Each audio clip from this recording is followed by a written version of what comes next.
লায়লা বেগম দরজা খুলে মেয়েকে দেখে জিজ্ঞেস করলেন, কি ব্যাপার, আজ এত তাড়াতাড়ি চলে এলি যে?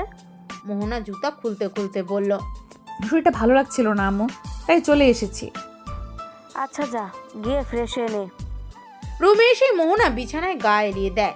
মাথাটা টনটন করছে, ক্লান্ত লাগছে, ভালো লাগছে না কিছু। ওই বিদেশির কথা মাথা থেকে কোনোভাবেই বের হচ্ছে না তার। দুশ্চিন্তায় অস্থির সে, কোনো উপায়ও আওড়াতে পারছে না। দিন যত যাবে ঝামেলা ততই বাড়বে। আর কোনোভাবে যদি এসব বাবার কানে যায় তবে তার মৃত্যু অবধারিত। ভেবে ভেবে ক্লান্ত পরিশান্ত মন নিয়ে মোহনা ওয়াশরুমে ঢুকে গোসল করতে। সে গোসল করতে করতেই তার ছোট বোন মাহিয়ার স্কুল থেকে চলে আসে। সে ভীষণ উত্তেজিত হয়ে মোহনার ওয়াশরুমের দরজায় কয়েকবার ধাক্কা দেয়। মোহনা খুব বিরক্ত হলেও ভিতর থেকে কোনো প্রকার জবাব দেয় না। মাহিয়া ড্রেস চেঞ্জ করে খাটের উপর আরাম করে বসে। তার মন আকুপাকু করছে সব শোনার জন্য। অশান্ত মন নিয়ে সে আরও দুবার বোনকে ডাকলো। ওয়াশরুম থেকে বেরিয়েই মোহনা মাহিয়াকে আগে একটা জোরে ধমক দিল। তার ডাকাডাকি জ্বালায় সে ঠিকমতো গোসলটাও করতে পারেনি।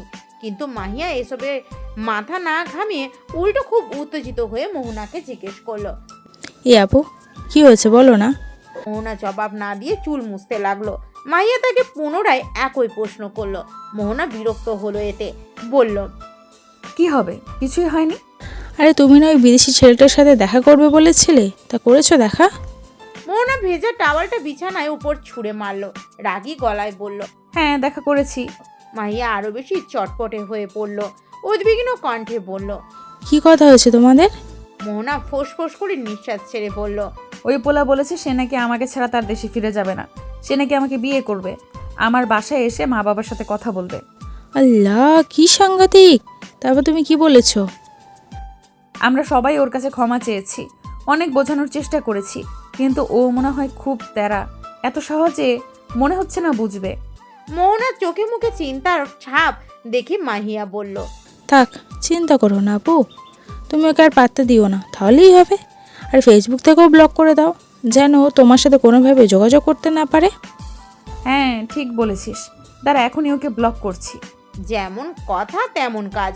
মোহনার সঙ্গে সঙ্গে লরেনকে ফেসবুকে তার মেসেঞ্জার থেকে ব্লক করে দিল।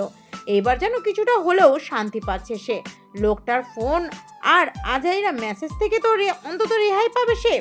মোহনার বাবা বাইরে থেকে আসার পর সবাই একসাথে খেতে বসলো।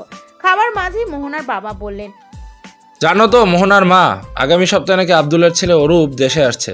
ভাবছি ও আসলে আমাদের বাসায় ওকে একবার দাওয়াত করবো, তুমি কি বলো? লয়লা বেগম সম্মতি জানিয়ে বললেন, হ্যাঁ অবশ্যই, কতদিন পরে ছেলেটা আসছে, ওর পুরো পরিবার সহ দাওয়াত করবে, বুঝছো? ঠিক আছে ঠিক আছে। অরূপ নামের মানুষটার সাথে মোহনার খুব একটা পরিচয় নেই। বাবার বন্ধু ছেলে হওয়ার সুবাদে যা একটু পরিচয় এইটুকুই। কখনো কেমন আছে, ভালো আছি ব্যতীত তাদের মাঝে আর কোনো কথা হয়নি। তবে মানুষটাকে সে যতবারই দেখেছে ততবারই মনে হয়েছে যদি তার কাছে কোনো পারফেক্ট মানুষের সংজ্ঞা চাওয়া হয় তাহলে সে তার কথাই বলবে। ভেতরে আর বাহিরে কারো পরিপূর্ণ সৌন্দর্য থাকলে তাকে আর অন্য সৌন্দর্য খুঁজে বেড়াতে হয় না। আর সেই সৌন্দর্যেরই একনিষ্ঠ অধিকারী হলো অরূপ নামের ব্যক্তিটি। দুপুরের খাওয়া দাওয়ার পর আজ কেউ ছাদে যায়নি। দুই বোন আজ ঘুমিয়েছে। সেই ঘুম তাদের ভেঙেছে সন্ধ্যা 7টা নাগাদ। মৌনা উঠে গিয়ে চা বানালো। তার হাতের মালাই চা দারুণ মজা। মাহিয়ার মতে তার বোনের হাতের এই মালাই চা একবার যে খাবে সে আর অন্য কোনো চায়ের কথা চিন্তাও করতে পারবে না। মোহনা আজ আবার মালাই চা বানিয়েছে। মা বাবাকে 2 কাপ দিয়ে বাকি 2 কাপ নিয়ে নিজের রুমে এলো সে। মাহিয়া তখন তার চুলে বেনি করছিল। মালাই চা দেখে মাহিয়ার মুখে চমৎকার হাসি ফুটে উঠল। চুল বাঁধা রেখে সে চা পান করতে ব্যস্ত হয়ে পড়ল। মোহনাও তার পাশে বসলো। চা খেতে খেতেই ফোনটা হাতে নিল সে। দেখলো একটি আননোন নাম্বার থেকে অনেকগুলো কল এসেছে। সময় দেখে বুঝলো সে যখন ঘুমিয়েছিল তখনই কলগুলো এসেছে। ফোনটা সাইলেন্ট মোডে থাকায় আর টের পায়নি নাম্বারটা মোহনার অচেনা। তাই আর সেই নাম্বারে কল ব্যাক করতে ইচ্ছে করলো না। সে নাস্তা টাস্তা খেয়ে পড়তে বসে গেল। রাতের খাবারের পর মোহনা নিজের রুমে আসে। ড্রেসিং টেবিলের উপর রাখা তার ফোনটা ঠিক সেই সময়ই বেজে ওঠে। হাতে নিয়ে দেখে সেই আগের আননোন নাম্বার। কলটা এবার রিসিভ করলো সে। সালাম দিয়ে জিজ্ঞেস করলো, হ্যালো, কে বলছেন? অপর পাশের লোকটি সালামের জবাব দিয়ে বলল, আমাকে ব্লক করলে কেন মোহনা? এক্ষুনি বারান্দায় এসো, আমি নিচে দাঁড়িয়ে আছি। মোহনার আর বুঝতে বাকি রইল না লোকটা কে।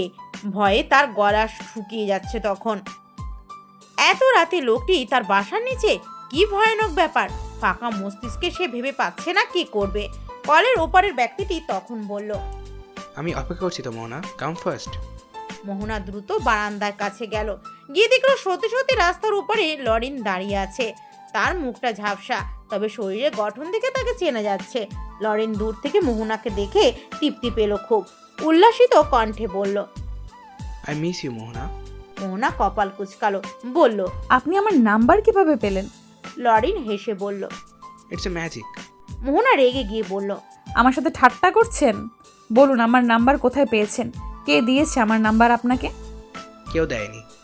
তাহলে নাম্বারটা কি আকাশ থেকে টুপ করে আপনার মোবাইলে এসে পড়েছে? কিছুটা এমনই। আচ্ছা আমি বলবো, আগে তুমি আমাকে আনব্লক করো। কখনোই না। তাহলে আমিও তোমাকে কখনো কিছু বলবো না। মোহনা রেগে গিয়ে ফোন কেটে দিল। নাম্বারটার সাথে সাথে ব্লক করে দিল সে। কিন্তু পরক্ষণে সে দেখলো আরেকটা আননোন নাম্বার থেকে তার ফোনে কল আসছে। সে বুঝতে পারলো এত সহজে এই বিলাতি ইঁদুরের কাছ থেকে সে রেহাই পাবে না। সারা রাত মোহনা আর ঘুমাতে পারেনি। ভীষণ রকমের এক দুশ্চিন্তা মাথায় এসে ভর করলে কি আর ঘুম হয়?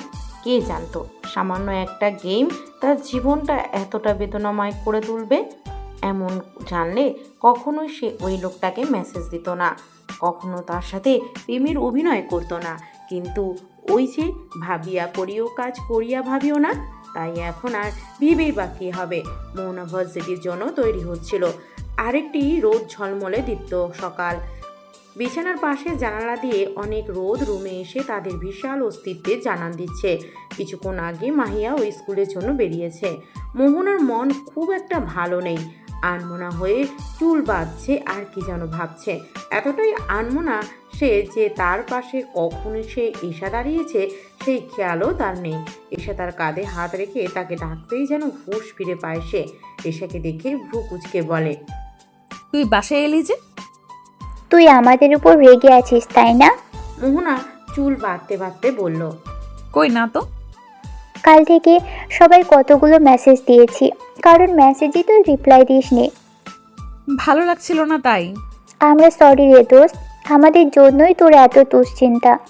মোহনা দীর্ঘশ্বাস ছেড়ে বলল, এখন আর সরি বলে কি হবে? যা হওয়ার তা তো হয়েই গিয়েছে। ছেলেটাকে আমি ফেসবুক মেসেঞ্জার থেকে ব্লক করেছিলাম। ভেবেছিলাম কিছুটা হলেও রেহাই পাবো, কিন্তু এতে জল আরও গড়িয়েছে। ওই ছেলে কোত্থেকে যেন আমার নাম্বারও পেয়ে গিয়েছে। কাল রাত থেকে কল করে জ্বালিয়ে মারছে। অনেকগুলো নাম্বার আমি ব্লক করেছি। ও এতগুলো বাংলাদেশের সিম কী করে পেলো সেটাই আমি বুঝতে পারছি না। আর নাম্বারই বা কে দিল ওকে? এই রহস্যের সমাধান এখন কে করবে বল? মাথা ব্যথা করছে আমার। ভাবতে ভাবতে নিউরনে জট পেকে গিয়েছে, তাও উত্তর মেলাতে পারছি না। ওকে কেউ সাহায্য না করলে একা ওর পক্ষে এত কিছু করা কখনোই পসিবল না। নিশ্চয়ই ওর পেছনে কেউ আছে, আমার চেনাশোনা কেউ। কিন্তু আমি বুঝবো কি করে সে কে? বেশ চিন্তার বিষয়। মোহনার চোখ মুখ দেখে এসা বুঝলো মেয়েটার রাতে ঘুম হয়নি। চোখে মুখে বিষণ্ণতা ছেয়ে আছে তার। সেও যে কিছু করতে পারছে না। তাদের জন্যই মেয়েটা এই ঝামেলায় ফেসেছে। এখন তারা যদি তাকে এসবের থেকে উদ্ধার করতে না পারে তাহলে ব্যাপারটা আরও খারাপের দিকে যাবে। এসা অনেক ভেবে পড়ল। একটা কাজ করতে পারিস, তুই ওই ছেলের সাথে একটু মিষ্টি মিষ্টি কথা বলে ইনিয়ে বিনিয়ে সব খবর বের করতে পারিস। আমার মনে হচ্ছে তুই একটু ভালোভাবে কথা বললেই ছেলের পেট থেকে গড়গড়িয়ে সব বেরিয়ে যাবে। মোহনা নাকের পাটা ফুলিয়ে কর্কশ গলায় বলল, হ্যাঁ, আমি তার সাথে আবার একটু মিষ্টি মিষ্টি কথা বলি, তারপর উনি আমার পেছনে আরও আঠার মতো লেগে যাক। সেটাই চাও তুমি, তাই না? তাছাড়া তো আর কোনো বুদ্ধি মাথায় আসছে না। ওই ব্যাটার পেট থেকে কথা বের করবি কিভাবে? জানি না, কিছু জানি না। মাথা আমার কাজ করছে না। ঝামেলা এত সহজে আমার পিছু ছাড়বে না। নির্ঘাত এই ঝামেলা আরও বড় আকার ধারণ করবে, আর হয়তো আমাকে চূর্ণ বিচূর্ণ করে তবেই সে ক্ষান্ত হবে। সব ঠিক হয়ে যাবে দোস্ত, আমরা সবাই তোর পাশে আছি। ঠিক কিচ্ছু হবে না, ঠিক কিছু একটা উপায় বের করে ফেলতে পারবো। তুই এত দুশ্চিন্তা করিস না, আমরা সবাই মিলে এই ঝামেলাটাকে একদম গোড়া থেকে নির্মূল করব ইনশাআল্লাহ। মোহনা মৃদু হেসে পড়ল, ঠিক আছে, এখন ডাইনিংয়ে চল, খেয়ে বেরোতে হবে। ল্যাবে সাজিয়ে রাখা কেমিক্যালগুলো ঈশা নাড়িয়ে চাড়িয়ে দেখছিল। সেখানে তখন রাফাত এসে উপস্থিত হয়। সে ঈশার কানে ফিসফিসিয়ে বলে, আমার মনের বিক্রিয়ায় তুই যে পরিমাণে অ্যাসিড ঢেলেছিস, কবে যেন সেটা আবার ধপ করে ফেটে যায়। ঈশা গরম চোখে তার দিকে তাকিয়ে বলল, অ্যাসিড দিয়ে দিয়ে তোর বক্ষদেশকে ঝলসে দিয়ে তবে আমি শান্ত হব, বুঝেছিস? পরে তোর থেকে প্রেমক্ষার নিয়ে আমি বিষক্রিয়ার প্রশ্নমিত করে দিব। ভালো আইডিয়া না? প্রচুর আইডিয়া, যা ভাগ এখান থেকে। রাফাত ঈশার মাথায় চাটি মেরে বলল। বিয়ে করলে এসব কেমিক্যালে চুবিয়ে মারবো কিন্তু। ঈশা রাফাতের চুলে টান দিয়ে বলল। সাহস থাকলে চুপিয়ে দেখা। রাফাত বড় বড় চোখ করে বলল, আমার সাহস নিয়ে তোর কোনো সন্দেহ আছে? দাঁড়া, দেখাচ্ছি। এই বলে সে ঈশার হাত থেকে একটা কেমিক্যালের টেস্ট টিউব কেড়ে নিল। ঈশার সঙ্গে সঙ্গে চেঁচিয়ে উঠে বলল, স্যার, রাফাত আমার টেস্ট টিউব নিয়ে গিয়েছে। ল্যাবের স্যার অন্য একটা গ্রুপকে বোঝাচ্ছিল। এসা চিৎকারে তিনি বিরক্ত হয়ে বললেন, এই জন্যই আপনাদের আমি এই গ্রুপ দিতে চাই না, কিন্তু দুজনে আবার আলাদা গ্রুপেও দিতে চাও না। আপনাদের নিয়ে আমি কি করব বলুন তো? সারাক্ষণ বাচ্চাদের মতো লেগে থাকেন। এই রাফাত, আপনি ওনার টেস্ট ইউটিউব কেন নিয়েছেন? অন্য একটা নিতে পারছে না? রাফাত ভদ্র ছেলের মতো বলল, স্যার, আমি তো আসলে ওকে বুঝিয়ে দিচ্ছিলাম, কিন্তু ওই সব সময় বাড়াবাড়ি করে। এতে আমার কোনো দোষ নেই। স্যার, একটা কাজ করুন, আমাকে ঈশিতার গ্রুপে দিয়ে দিন। ঈশার সাথে থাকলে আমাদের পড়াশোনা কম, ঝগড়াই হবে বেশি। ঈশা সঙ্গে সঙ্গে বলে উঠল, না স্যার, ও আমার গ্রুপেই থাকবে। সেমিস্টারের মাঝামাঝি এসে ও গ্রুপ চেঞ্জ করবে কেন? এটা নিয়মে নেই। স্যার, ওকে বলে দিন, ওর যদি এতই ঈশিতার গ্রুপে যাওয়ার ইচ্ছে হয় তাহলে যেন পরের সেমিস্টারে যায়। এই সেমিস্টারে ও কোনোভাবেই যেতে পারবে না। স্যার জোরে নিঃশ্বাস ছেড়ে বললেন, ঠিক আছে, যাবে না। আর আপনিও একটু রাগ কমান। এই গ্রুপে হয়ে কাজ করলে দুজনেই সমান সুযোগ পাবে, এটা মাথায় রাখবেন। স্যার আবার ওনার কাজে মনোযোগ দিলেন। ঈশার রাগে দাঁতে দাঁত চেপে রাফাতকে বলল, ঈশিতার কাছে যাওয়ার জন্য মনটা ছটফট করছে, তাই না? শালা, তোর চোখ খারাপ। এক চোখে কয়জনই দেখিস। মন চাই একদম চোখগুলোর মধ্যে অ্যাসিড মেরে দিই। আর একবার যদি গ্রুপ পাল্টানোর কথা বলবি তো খবর আছে তোর। তোর জন্য আমি আমার প্রাণপ্রিয় বান্ধবীর গ্রুপে গেলাম না, আর সেই তুই কি না 100 বার গ্রুপ পাল্টানোর কথা বলিস? একদম মেরে ফেলবো তোকে। রাফাত মুচকি মুচকি হাসে। মেয়েটাকে জ্বালাতে তার বেশ মজা লাগে। মোহনা তার ক্লাসের জন্য একটা ছেলের গ্রুপে ছিল। ওদের গ্রুপে ছিল 3 জন, মোহনা, দিশা আর ওদের একটি ছেলে ক্লাসমেট। ছেলেটা ছিল দারুণ মেধাবী। মোহনা আর দিশার কিছু করতেই হয় না, ছেলেটাই সব করে ফেলে। আজও তাই, একের পর এক বিক্রিয়া ওই ছেলেটাই করছে। দিশা তার সাথে বক বক করলেও মোহনা চুপচাপ কেবল দেখছে। না বিক্রিয়ার কিছু সে বুঝছে আর না বুঝতে চাইছে।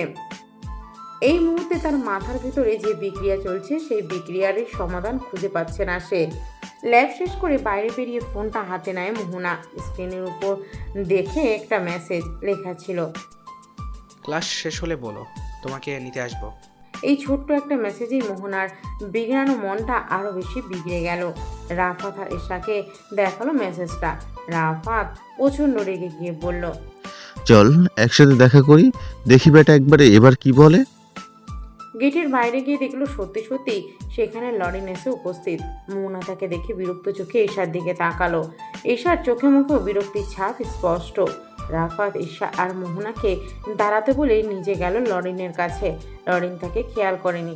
রাফাত গিয়েই লরিনের পিঠে চাপড় মেরে বলে ওঠে, এই ডুড, কি খবর? লরিনের মাথায় একটা ক্যাপ পরা ছিল। সে ক্যাপটা খুলে খুব মনোযোগী দৃষ্টিতে রাফাতের দিকে তাকালো। হয়তো সে প্রথমে রাফাতকে চিনতে পারেনি, কিন্তু পরক্ষণেই তার মনে পড়ে গেল। আর তখন সাথে সাথেই তার অধঃকোণে হাসির রেখা ফুটে ওঠে। উল্লাস নিয়ে বলে, হ্যালো রাফাত, কেমন আছো? কেমনে ভালো থাকতাম কও? তুমি যা শুরু করেছো তাতে কি আর ভালো থাকা যায়? রাফাতের কথা লরিন পুরোপুরি বুঝলো না। সে প্রশ্ন করলো। হোয়াট ডিড ইউ সে? রাফাত গরম গলায় বলল, কিচ্ছু কয় নাই, আপনার আর এইসব বুঝতে হইতো না। আপাতত এইটাই বুঝালন, আমাকে বান্ধবীর পিছে ঘোরা বন্ধ করেন। এতে জীবনেও আপনারা পাত্তা দিত না। তাই আজাইটার সময় নষ্ট না করে নিজের দেশে ফিরে যান, বুঝতে পারলেন? লরিন বোকার মতো তাকিয়ে রইল। দূর থেকে মোহনা আর ঈশা বুঝতে পারছে না সেখানে আসলে হচ্ছেটা কি। রাফাতের মুখ দেখে তো তাকে খুব সিরিয়াস লাগছে, কিন্তু লরিন সে এমন বোকার মতো চেয়ে আছে কেন? লরিন তপ্ত শ্বাস ছেড়ে বলল, আমি তোমার কথা বুঝতে পারছি না ব্রো। রাফাত তাকে একটা গালি দিল, সেটাও লরিন বুঝতে পারল না। ক্ষণিক বাদে সে লরিনের কাঁধে হাত রেখে শান্ত গলায় বলল, দেখো ভাই, তুমি আর আমরা দুজন দুই দেশের মানুষ। আমাদের ভাষা, চালচলন, ব্যবহার, সংস্কৃতি সব কিছুই ভিন্ন। তোমার দেশে তুমি যেভাবে থেকেছো এই দেশে সেভাবে থাকতে পারবে না, কারণ এক এক দেশের এক এক নিয়ম। তেমনি এক এক দেশের মানুষের চিন্তাধারাও এক এক রকম। তোমাদের দেশে প্রেম ভালোবাসা খুবই ঠুনকো একটা জিনিস। এই প্রেম হচ্ছে তো এই ব্রেকআপ। তোমরা এসব একদম সিরিয়াসলি না, কিন্তু আমাদের দেশে এই ক্ষেত্রে পুরোটাই উল্টো। আমাদের দেশের মানুষ ভীষণ আবেগী। তারা খুব নিখুঁতভাবে ভালোবাসতে জানে, তারা ভালোবাসা ধরে রাখতে জানে, তারা বিচ্ছেদে কষ্ট পায়, কাঁদে। এছাড়াও তোমাদের সাথে আমাদের অনেক ভিন্নতা। আর এত কিছুর পরও কখনোই মোহনা একটা ভিনদেশি ছেলেকে ভালোবাসবে না। ও কেমন সেটা তো আমরা জানি। আমাদের জন্যই ও তোমার সাথে 2 দিন প্রেমের নাটক করেছিল। আমরা ফোর্স করেছিলাম ওকে। আসলে আমরা জানতাম না যে তুমি এত সিরিয়াসলি হয়ে যাবে। 2 দিনের প্রেমে কেউ যে দেশ ছেড়ে চলে আসবে সেটা আমাদের কাছে আকাশকুসুম চিন্তা ছিল, কিন্তু দুর্ভাগ্যবশত তাই হলো। তুমি চলে এলে, কিন্তু যার জন্য এলে সে তোমায় ভালোবাসে না, সেটা তুমি এখনো বুঝতে পারছো। তুমি চাইলেও এখনো পারো ব্যাপারটাকে এখানেই শেষ করে দিতে। তুমি জানো মোহনা তোমার জন্য ভালো থাকতে পারছে না। তুমি ওকে খুব ডিস্টার্ব করছো। মেয়েটা রাতে ঘুমাতে পারছে না শুধু তোমার দুশ্চিন্তায়। এমনভাবে চলতে থাকলে তো ও অসুস্থ হয়ে পড়বে। তুমি কি তাই চাও বলো? ওকে পছন্দ করার সুবাদে নিশ্চয়ই তুমি ওর ভালোটা সবসময় চাইবে। আরও ভালো হবে তুমি চলে গেলেই। তুমি ওর পেছনে ছেড়ে দাও আর ওকে জ্বালিও না। She is going to depression just for you. Do you understand what I said Lauren? Lauren মাথা ঝাঁকালো। এতক্ষণে রাফাতের বলা কথা সব অক্ষরে অক্ষরে না বুঝলেও অনেকটাই বুঝেছে সে, কিন্তু তার জবাবে কিছু বলতে পারছে না। তার কাছে ভালোবাসা যত সহজ, এই দেশের মানুষের কাছে ভালোবাসা ততই কঠিন। তাদের দেশের মানুষ হুটহাট ভালোবেসে ফেলতে পারে, তবে এই দেশের মানুষ খুব ভেবেচিন্তে ভালোবাসে, যেন তারা ভালোবাসতে ভয় পায়। অথচ সে ভেবেছিল ভালোবাসা বুঝি খুব সহজতম বস্তু, কিন্তু এখন মনে হচ্ছে চাইলেই ভালোবাসা যায় না। লরিন কিছুক্ষণ নীরব থেকে বলল, আমি কি একবার মোহনার সাথে দেখা করতে পারি? রাফাত খানিক ভেবে বলল। দাঁড়াও, আমি ওদের নিয়ে আসছি। লরিন তার জায়গায় দাঁড়িয়ে রইল। রাফাত মোহনা আর এশার কাছে গিয়ে বলল, মনে হয় বেটা বুঝেছে, মোহনার সাথে এখন কথা বলতে চাইছে। মনে হয় বিদায় নিয়ে দেশে ফিরে যাবে। চলো মোহনা। মোহনার মনে শান্তির বাতাস বইল। বুকের ভিতরে বিশাল পাথর যেন এবার নামতে চলল। শ্বাস প্রশ্বাস স্বাভাবিক হলো, এবার যেন একটু শ্বাস নেওয়া যাচ্ছে। মোহনা লরিনের কাছে গিয়ে দাঁড়ালো। লরিনের চোখ মুখ কেমন যেন পরিশ্রান্ত। সে মোহনাকে দেখে মুচকি হেসে বলল, আমি কি তোমার ডিস্টার্ব করছি মোহনা? মোহনার রাফাত আর এশার মুখের দিকে তাকালো। এশা তাকে ইশারা দিয়ে সত্যি বলতে বলল। মোহনা লরিনের দিকে ফিরে মাথা ঝাঁকিয়ে বলল, হ্যাঁ। আমি চলে গেলে তুমি খুশি হবে তো? আগের মতো হ্যাঁসূচক মাথা না ঝাঁকালো সে। লরিন এটা দেখে অনেকক্ষণ নীরব ছিল।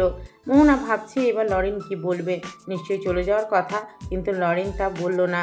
সে স্মিত সুরে বলল, বাট আই লাভ ইউ মোহনা। মোহনা এটা শোনার জন্য মোটেও প্রস্তুত ছিল না। সে যেন বেকুব বনে গেল। বিস্ময় নিয়ে রাফাত আর এশার দিকে তাকালো। তাদের চোখে মুখেও একই বিস্ময়। মোহনা কি বলবে বুঝে উঠতে পারছে না। সে চোখ বুঝে জোরে নিঃশ্বাস ছাড়ল, অতঃপর বলল, আমার আর কিচ্ছু বলার নেই লরিন।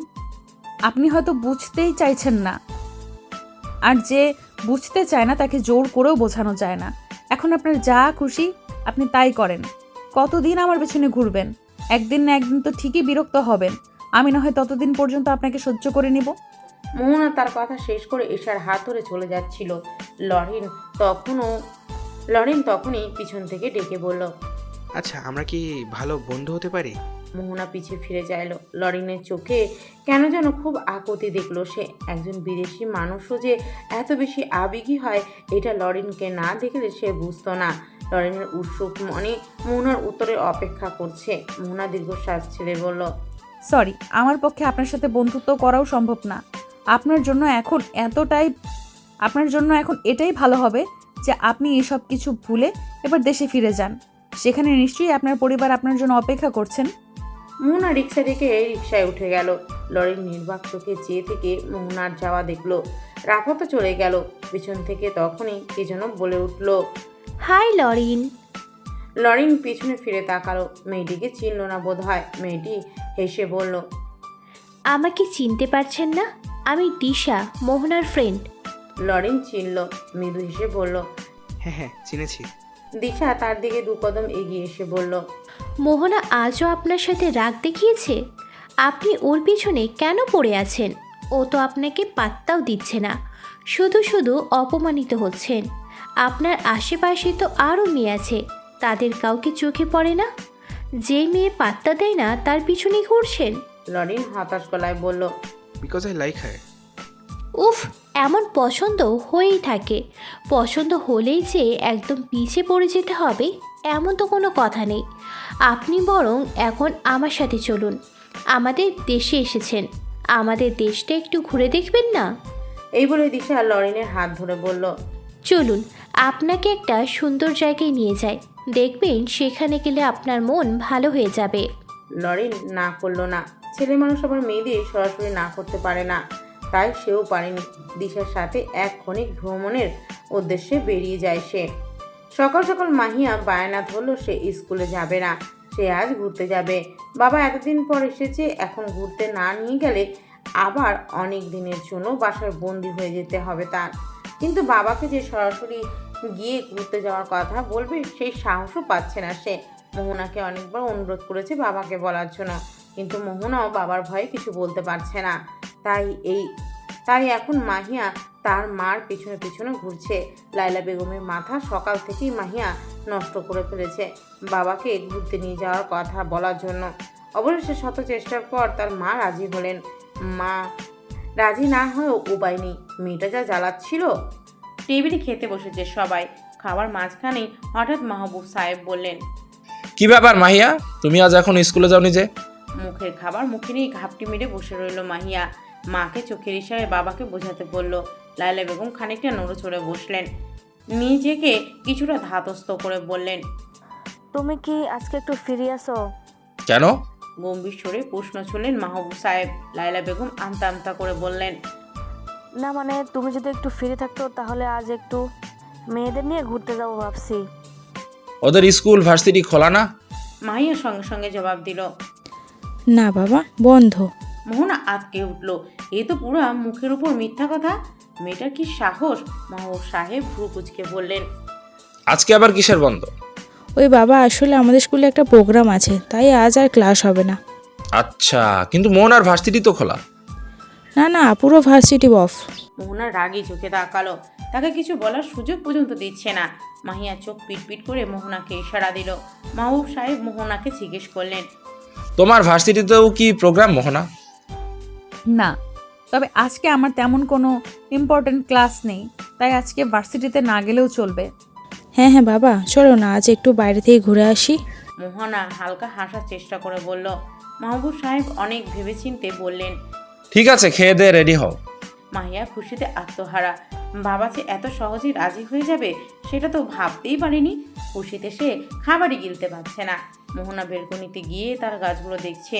বেশ কিছু গোলাপ গাছ আছে তার, অনেক ফুল ফুটেছে সেখানে।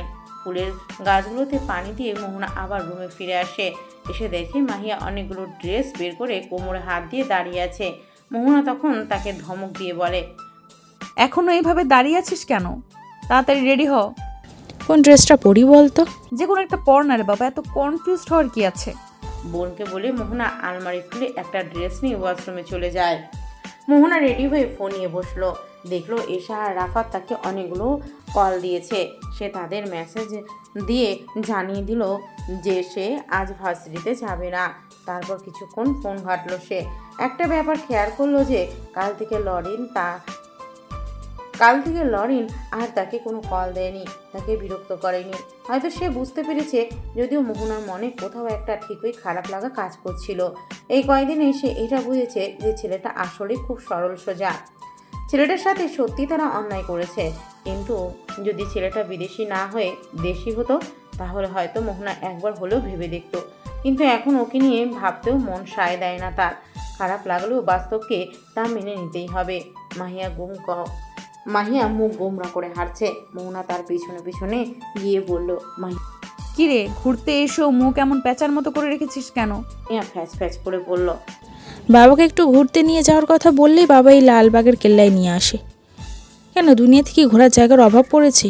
কিছু বললেই বাড়ির কাছে এই জায়গায় হাঁটতে নিয়ে চলে আসে। এমন জানলে আমি আসতামই না। মাহিয়ার কথা শুনে মোহনা হেসে ওঠে। মাহিয়ার মাথায় হাত রেখে বলে, থাক বাবু, রাগ করে না, আরেকদিন না হয় অন্য কোথাও যাব। রোদের আজ বেশ তেজ, গরম যেন সবাই তিক্ত হয়ে উঠেছে। এই রোদে কেউই তেমন ঘুরতে বের হয় না। মাহিয়ার মন একটু পরপর ফুঁসে উঠছে। অনেক হেঁটে এখন ক্লান্ত হয়ে এক জায়গায় বসে আছে সে। তার মা বাবা একটু ভেতরের দিকে, মোহনাও তার পাশে বসে আনমনে এদিক ওদিক তাকাচ্ছে। এই জায়গাটা নতুন নয়, দেখতে দেখতে এখন বেশ পুরনো হয়ে গিয়েছে। তাও যে কেন তাদের বাবা তাদের এখানেই নিয়ে আসে কে জানে। ছোটবেলায় প্রথম যখন সে এখানে এসেছিল, সেই দিন যে সে কি পরিমাণ খুশি হয়েছিল সেটা বলে বোঝানো যাবে না। এই বড় বড় পুরনো দালানগুলো তাকে বেশ আকৃষ্ট করেছিল। মনে আছে এখনো তার সেই সময়ের কথা। বাবার হাত ধরে সে পুরো মাঠ দৌড়েছিল। কি নিদারুণ সুন্দর ছিল সেই দিনগুলো। এদিক ওদিক দেখতে দেখতে মোহনার দৃষ্টি হঠাৎ কিছু একটা দেখে থমকে গেল। সঙ্গে সঙ্গে বসা থেকে উঠে দাঁড়িয়ে গেল সে। মানুষগুলোকে চিনতে খুব একটা ভুল হলো না তার। বিস্ময়ে সে কথা বলতে পারছে না যেন। লরিন দিশার সাথে এইখানে কি করছে? মাহিয়া বলল, কি হয়েছে আপু? দেখো, এটা দিশা না? মাহিয়া মোহনার দেখানো ইশারার দিকে তাকিয়ে বলল, হ্যাঁ, এটা তো দিশা আপু। পাশে কি বয়ফ্রেন্ড নাকি? না, লরিন। লরিন মানে ওই বিদেশি ছেলেটা? হুম। কিন্তু ও দিশা আপুর সাথে কি করছে? মোহনা চিন্তিত গলায় বলল, আমিও তো বুঝতে পারছি না, লরিন এই সময় এখানে দিশার সাথে, ব্যাপারটা সন্দেহজনক। আচ্ছা, আবার দিশাই সেই নয় তো যে লরিনের কাছে আমার সব ইনফরমেশন দিচ্ছে? হ্যাঁ, হতেও পারে। মোহনা তার ব্যাগ থেকে ফোন বের করে তাদের কয়েকটা ছবি তুলল। তারপর সে ডায়াল নাম্বারে গিয়ে দিশার নাম্বারে কল লাগালো।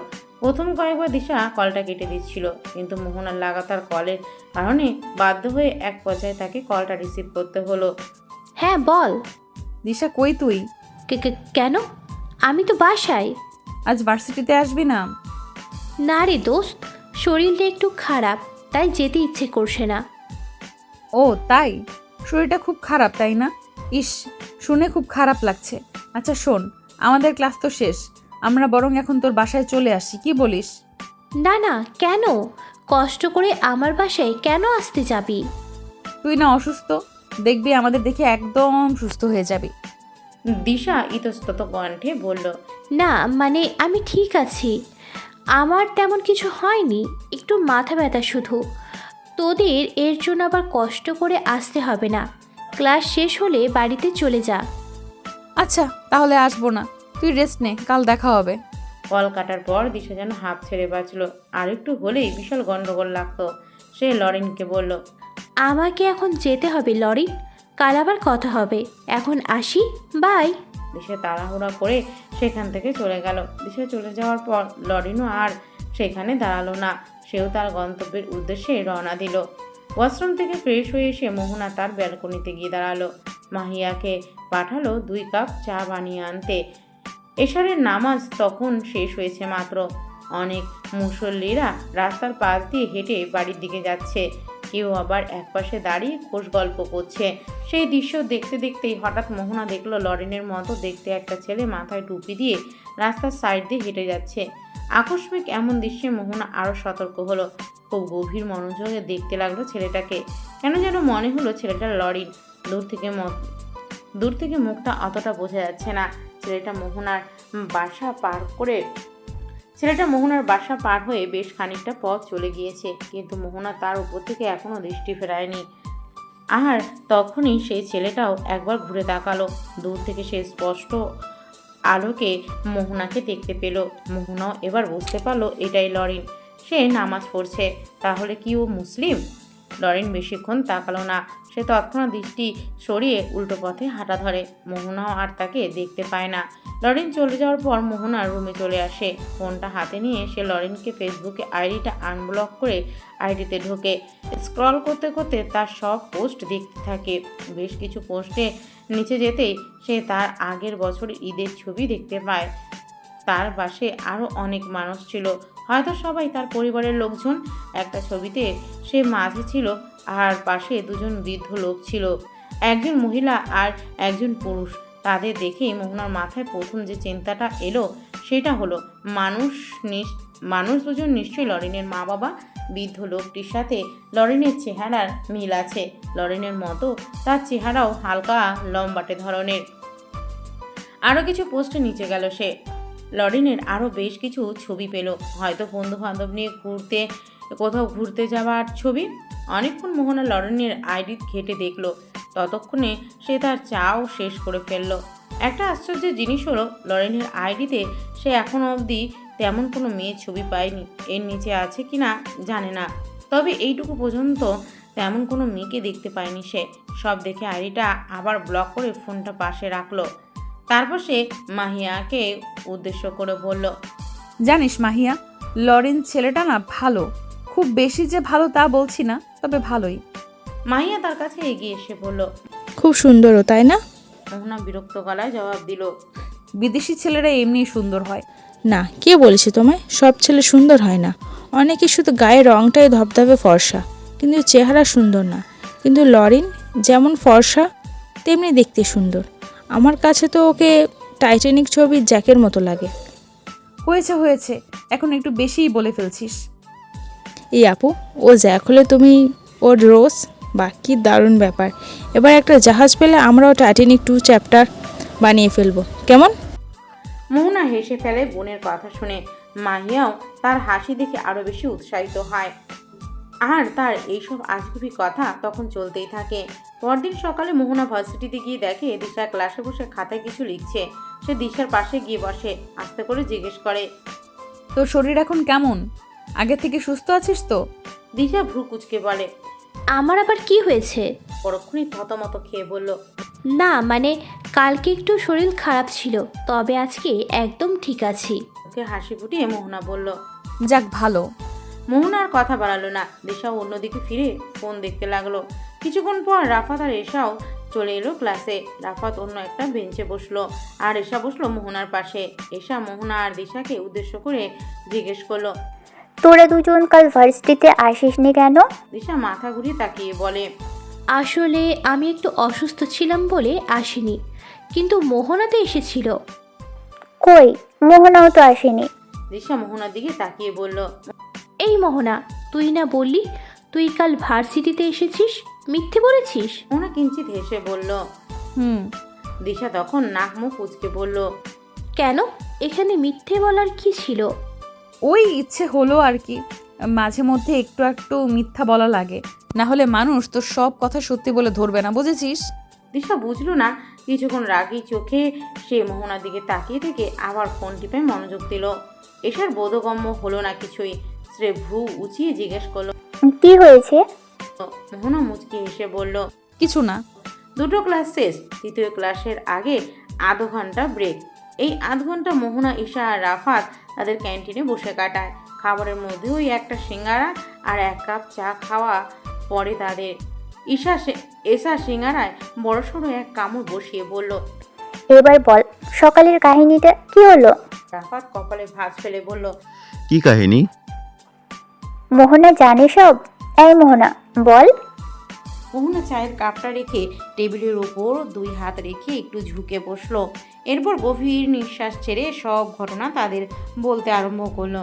সব শুনে এসার খাওয়া বন্ধ হয়ে গিয়েছে আর রাফাত ছুটে গিয়ে বলে, হেতির হাবভাব প্রথম থেকেই সন্দেহজনক ছিল।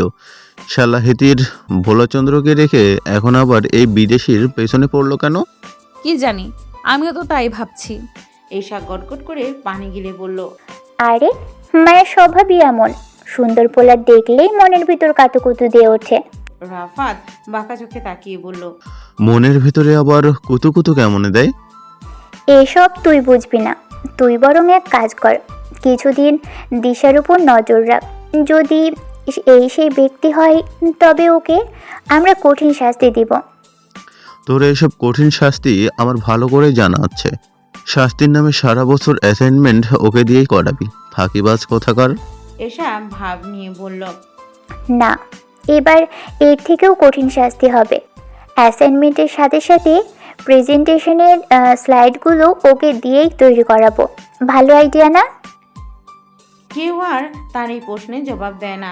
এসা তখন গাল ফুলিয়ে বসে আরেকটা সিঙ্গারায় কামড় বসায়।